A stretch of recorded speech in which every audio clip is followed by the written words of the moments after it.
I wonder if Forrest would understand that this is so wrong. Not just that I'm upset, you know, but I'm unwilling to just chalk this up to, oh, that was his path.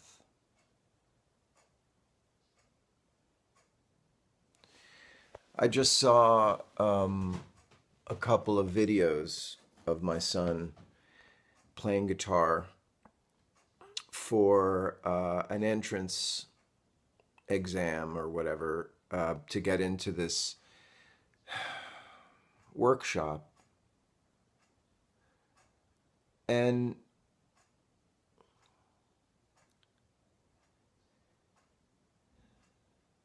he was playing so beautifully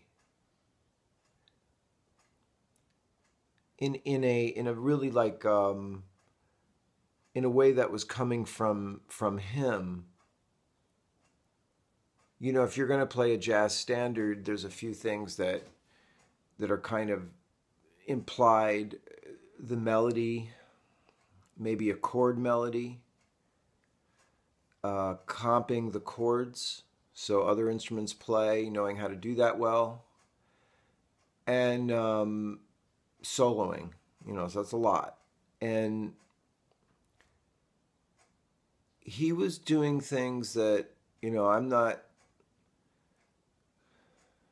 haven't gotten to till lately.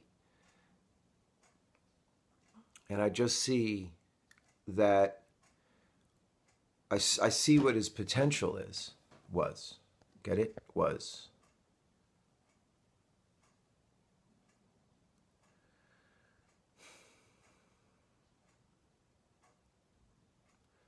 Yeah, so in some cosmic, whatever, you know, way, I have to acknowledge that this is the way his life ended.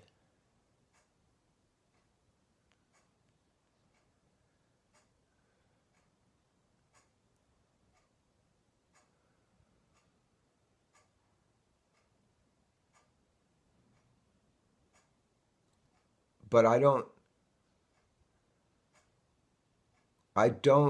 accept or acknowledge, or let me say, I don't interpret this as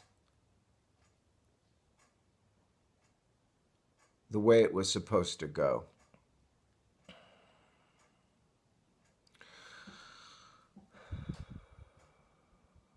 Too easy, you know, too simple and easy a way of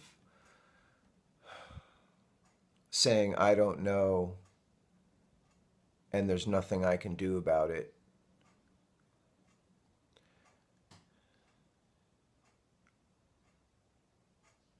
There are a lot of ways I can respond about this, you know. I can go on a tirade. I can try to reach young people or whoever, people that think that they're going to somehow get over on life by using drugs that make them feel completely separate from everything. Because I'm sure that that's what it is. It's like, it's not that drugs make you feel connected to everything. It's like you feel you as a, this is me going through this, you know. I used to have a joke that I would use in my set that went, only you can commit suicide. You know, it was like a PSA announcement.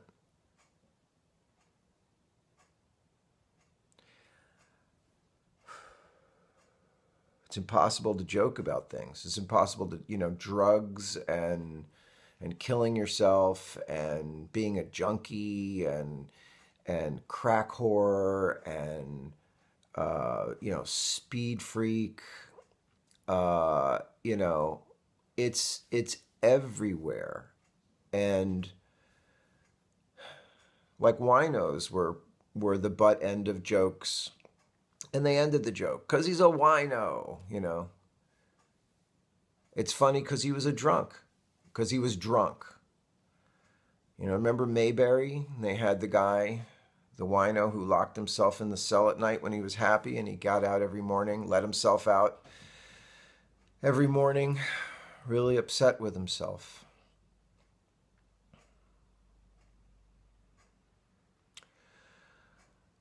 Some of the what I hear is that people say, when I was using, I used to feel normal. And that's just such an excuse that just says that you don't know what normal is then. You're just using that. You're using that to justify medicating yourself. And it's not medicating, it's drugging yourself. It's violating yourself, violating nature.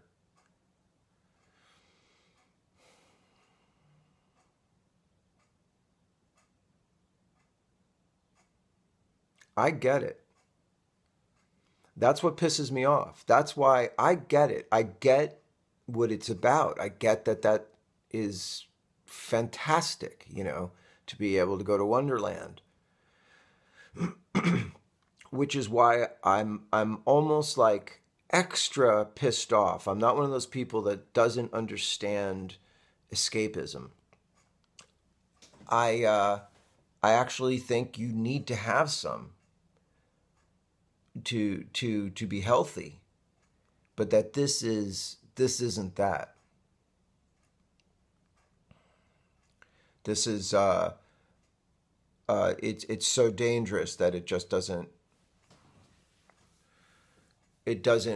fit in a category of anything constructive or healthy or useful. And we all know, you know, people in our lives who have decided to use in small ways, to just use it to live. You know, they cite William Burroughs and a bunch of other, you know, you know, in the jazz world, oh my God.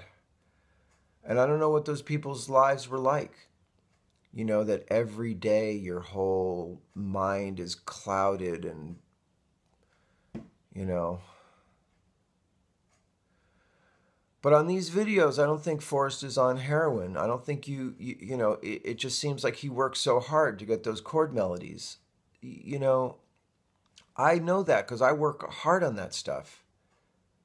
And he did that on his own. Which means, you know, it's not just that piece. That indicates a lot of powerful, concentrated work going on all over your life, because you need to have yourself set up to do that. And in the background is his bedroom. And I can see, sitting on his bed, his room is clean. It's him. You know, he was owning his objects and his life, his music, his art, his heart. It was right around then, a little confluence of situations, that he said, fuck it. And I don't know why, except to say it's fun. Or I'm going to, like, I've had it with reality. I've had it with responsibility. I want an escape from that.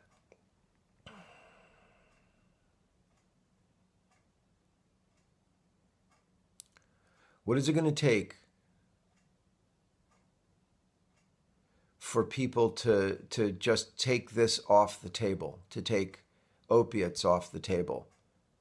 And all the people that are making money off of you, and you're just going to wind up dead and ruining everybody for, you know, to jerk off in your mind.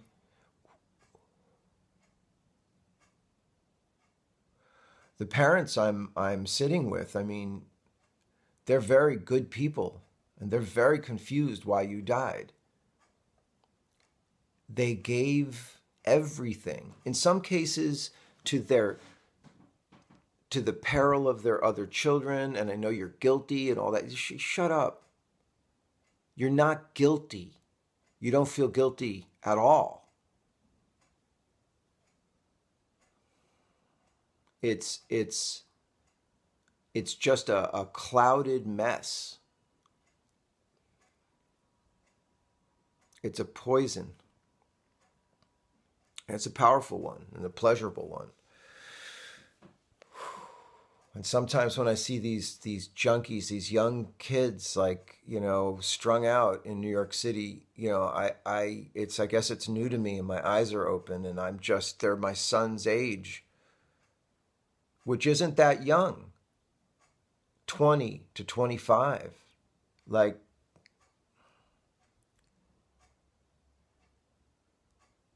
I understand people don't have skills. They don't have life skills sometimes at that age.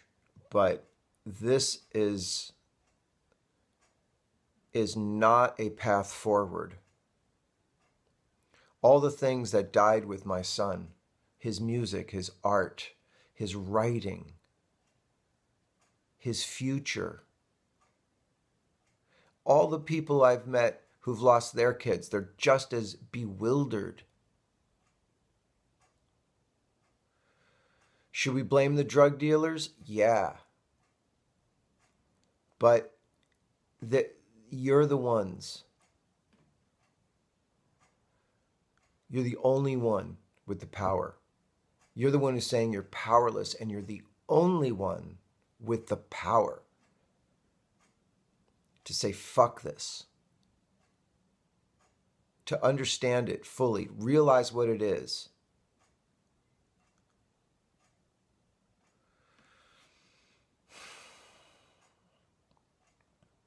If anybody gets off heroin, if anybody can, if it's a get-offable thing, then why not you?